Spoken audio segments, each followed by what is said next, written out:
பொறுத்தார் பூமி ஆழ்வார் என்பது உண்மையானால் ஓபிஎஸ் மீண்டும் ஒருங்கிணைப்பாளர். அவரால் தான் இந்த கட்சியை காப்பாற்ற முடியும் என்பது இந்த தேர்தலில் நிரூபமாக இருக்கிறது. எனவே மகிழ்ச்சியோடு நம்பிக்கையோடு அண்ணன் அவர்களை பொறுத்தவரை பலாப்பழ சின்னத்தை கேலி செய்திருக்கிறார். பலாப்பழத்தை வச்சு பூச வருகிறார். அவர் பலாப்பழத்தை கண்ணி போக விடவில்லை, கம்பீரத்தோடு காப்பாற்றி இருக்கிறார். நீ இலையை சருகாக்கி விட்டாய், இரட்டை இலை சின்னத்தை அவமானப்படுத்தி இருக்கிறாய், வெற்றிக்கே இலக்கணம் வகுத்த பச்சிலையாம் இரட்டை இலை சின்னத்தை களங்கப்படுத்தி இருக்கிறாய். பூக்களுக்கும் புன்னகையை கற்றுத்தந்த பொன்மனச்செம்மல் புரட்சி தலைவர் எம்ஜிஆர் சூரிய வெளிச்சத்தில் தான் இலைகள் தவிர்க்கும் என்கிற விஞ்ஞான தத்துவத்தையே தகர்த்தெறிந்து அது சந்திரனாலும் சாத்தியமாகும் என்று நிரூபித்த ராமச்சந்திரனுடைய இரட்டை இலை சின்னத்தை எடப்பாடி அவமானப்படுத்தினார். புரட்சி தலைவி அம்மா, அம்மா நீங்கள் முகம் காட்டினால் போதும், நாங்கள் நகம் நீட்டுகிறோம் என்று பேசவே வேண்டாம், ஹெலிகாப்டர்ல வந்து இப்படி காட்டிட்டு போனாலும் போதும்னு சொன்ன அந்த இருவரு சின்னத்தை எடப்பாடி என்கின்ற இடியமின் அவமானப்படுத்தி இருக்கிறார். தொண்டர்கள் புரிந்து கொள்ள தொடங்கிவிட்டார்கள். புரட்சி சூழ்கொள்ள தொடங்கிவிட்டது. எரிமலைகள் காலையிலே வெப்பமுட்டு சாயந்தரம் வெடிக்காது, ஆனால் கனந்து கொண்டே இருக்கும். ஆனால் வெடிக்கும் போது எடப்பாடி என்கின்ற இடியமின் தமிழ்நாட்டு அரசியலில் இருந்தே அப்புறப்படுத்தக்கூடிய சூழல் உருவாகும் என்று சொல்லி நம்பிக்கையோடு இருங்கள். நமக்கான வெற்றிக்கான வாய்கள் வாசல்கள் தெரிகிறது, வெளிச்சம் தெரிகிறது. நம்பிக்கையோடு இருக்க வேண்டியது மட்டுமல்ல, நம்மை நாம் கடைசி இணைக்கின்ற அந்த வெற்றி சரித்திரம் நிகழ்காலம் வரை கட்டுக்கோப்போடும் ஒற்றுமையோடும். சில நேரத்தில் இலைகள் துளிகள் வெளியேறினால் கடலுக்கு நட்டம் இல்லை. தனிநபர்கள் வெளியே போவாங்க, ஒருங்கிணைக்கிறவங்க சொல்லி போவாங்க, தனிப்பட்ட ஆசைகளுக்காக போவாங்க, சிலருடைய வலைவீச்சுகளுக்கு வசமாவாங்க. ஆனால் அண்ணன் ஓபிஎஸ் அவர்களுடைய எதையும் எதிர்பார்க்காத நெஞ்சத்தில் ஓபிஎஸ் என்கின்ற மனிதனுடைய பண்பையும் அவரது தர்மத்தையும் நம்பி அவரை நேசிக்கக்கூடிய ஒரே ஒரு உயிர் கூட அவரை விட்டு விலக மாட்டார்கள் என்பதை மட்டும் இந்த நேரத்தில் சொல்லி, அண்ணன் ஓபிஎஸ் அவர்களே, நீங்கள் எங்களுக்கு அம்மா காட்டிய அடையாளம். நீங்கள் என்னை பொறுத்தவரை ஒரு தொகுதி பதச்சோட்டு சாட்சியாக 3.5 லட்சம் ஓட்டு சாதாரணப்பட்டதல்ல. நீங்கள் தேனியிலிருந்து புறப்பட்டு போயிட்டீங்க. அன்றைக்கு அண்ணனுடைய அருந்தவ புதல்வர் ரவீந்திரநாத் வெற்றி பெற்ற தொகுதி இன்றைக்கு கட்டுத்தொகையிலிருந்து இருக்கிறது. காரணம் ஓபிஎஸ் என்கின்ற ஒருவர் அங்கே இல்லை. ராமநாதபுரத்துக்கு போயிட்டார். அண்ணன் தினகரன் எவ்வளவோ போராடினார். ஆனாலும் அவர் வெற்றி பெறவில்லை என்று சொன்னாலும் இரட்டை இலை சின்னம் அவமானகரமான தீர்வு. ஆண்டிப்பட்டி நினைத்து பாருங்கள், ஆண்டிப்பட்டியில பூத் எண் 309 எடப்பாடி தரப்பு வாங்கியிருக்கும் ஓட்டு ஒரு ஓட்டு. அந்த ஒருவனுக்கு பாராட்டு விழா எடுப்பதற்கு எடப்பாடி தரப்புடைய அவனை தேடி திரிவதாக தகவல். யாரா நமக்கு ஒரு ஓட்டு போட்டான், அவனுக்கு ஒரு பாராட்டு விழாவை கவர்னர் உசேன் தலைமையிலே ஜெயக்குமாரின் முன்னிலையிலே உதயகுமார் ஆதரவிட்டு ஒரு பாராட்டு விழாவை நடத்துவதற்கு திட்டமிட்டிருக்கிறார்கள். அசிங்கமா இல்ல? யோசிச்சு பாருங்க தம்பி, வீரன் கையில் வாழ இருந்தால் தான் அது ஆயுதம், கோமாளி கையில் வாழ இருந்தால் அது அட்டை கட்டி. எடப்பாடி கிட்ட 2 லட்சம் இல்ல, கட்சி இல்ல, எதை கொடுத்தாலும் உன்னால ஜெயிக்க முடியாது. நீ சிரிச்சாலே அது சரி, நீ பேசினாலே தலையை பிடிச்சுக்கலாம். யோசிச்சு பாருங்க, என்ன வசீகரம் இருக்கிறது, என்ன ஆற்றல் இருக்கிறது. ஆண் வர்க்கத்தையே நம்பாத புரட்சி தலைவி அம்மா நம்பிய ஒரே ஆண்மகன் ஓபிஎஸ். நான் சுமந்த தலைப்பாகையை 2 முறை இறக்கி வைத்த புரட்சி தலைவி அம்மா நமக்கு மறைமுகமாக சொன்ன செய்தி, ஒருவேளை நான் இல்லை என்று சொன்னால் என் சகோதரன் ஓபிஎஸ் இயக்கத்தை வழிநடத்த வேற யார் இருக்க சொல்லுங்க? யாராவது சொல்ல முடியுமா? செல்வம் ராஜு ராகுல் காந்தி வாழ்ந்தாங்க. அது மட்டும் இல்லாமல் அனிச்சயம் கனிமொழியில் ஒரு பெண்ணு திமுகவை சேர்ந்தவர், அவர் ஒரு ட்வீட் போட்டிருக்காரு, அதை எடுத்து ஒரு போடுறாரு.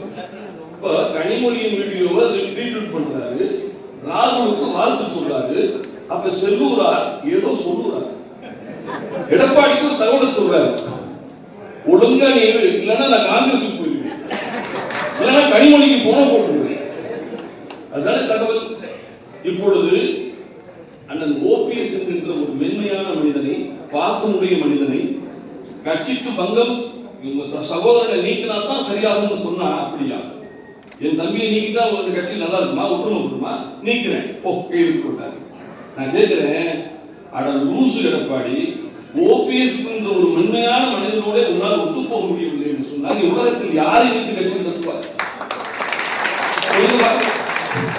நீ சிவி சண்முகத்தால விழுந்து ஜெயக்குமார் பாடுறதை கேட்டு உதயகுமாரின் மிரட்டலுக்கு பணிந்து கேபி முனிசாமியின் அச்சுறுத்தலுக்கு அடிபணிந்து நீ இத்தனை கால விழுகிறதுக்கு அண்ணன் ஓபிஎஸ் வழியை பிடித்துக் கொண்டு அண்ணா உங்கள் வழிகாட்டுதலுக்கு நீ ஒத்து போயிருந்தால் இன்றைக்கு அண்ணா திமுக 40 ஜெயிச்சிருக்கிறார். யோசிச்சு பாருங்க. ஆக எடப்பாடிக்கு அறிவும் இல்லை, பொது அறிவும் இல்லை, பொதுவாகவே அறிவும் இல்லை. கோயத்துல கோயத்துல 40 பேர் செத்துட்டாங்க. கோயம்புத்தூர்ல நின்று இரங்கல் கொடுக்கிறாரு. துபாயில 7 பேர் செத்துட்டாங்க. துபாய்க்கும் குவைத்துக்கும் வித்தியாசம் இருக்கு. கம்பராமாயணத்துல கம்பனுக்கும் சேர்க்கிறாருக்கும் வித்தியாசம் தெரியும். இரண்டாம் பேர் இயக்கம், திராவிட பேர் இயக்கம் என்று சொல்லக்கூடிய அனைத்து இந்திய அண்ணா திமுக ஒரு அறிவியல் பொக்கிஷம்.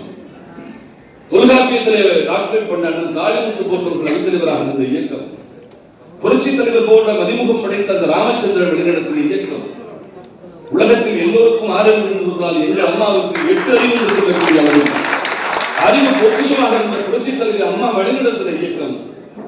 அந்த இறுக்கத்துல எனக்கு தெரிஞ்ச தம்பி, ஒரு மனுஷனுக்கு அந்த இருக்கையை பார்க்கும் போதே எடப்பாடிக்கு கூச்சம், நம்ம அதுக்கு சரிப்படுறோம், அதுக்கு நினைக்கிறதே தப்பு, ஆசைப்படுறதே தப்பு அப்படின்னு சொல்லி அந்த நாற்காலியை தள்ளி வச்சுட்டு உட்காந்து என் அண்ணன் ஓபிஎஸ் முதலமைச்சராக அம்மா முன்வைத்த போது அம்மாவின் இருக்கையை பயன்படுத்தாமல் அருகிலே ஒரு அறிக்கை போட்டுக் கொண்டே இருக்காங்க.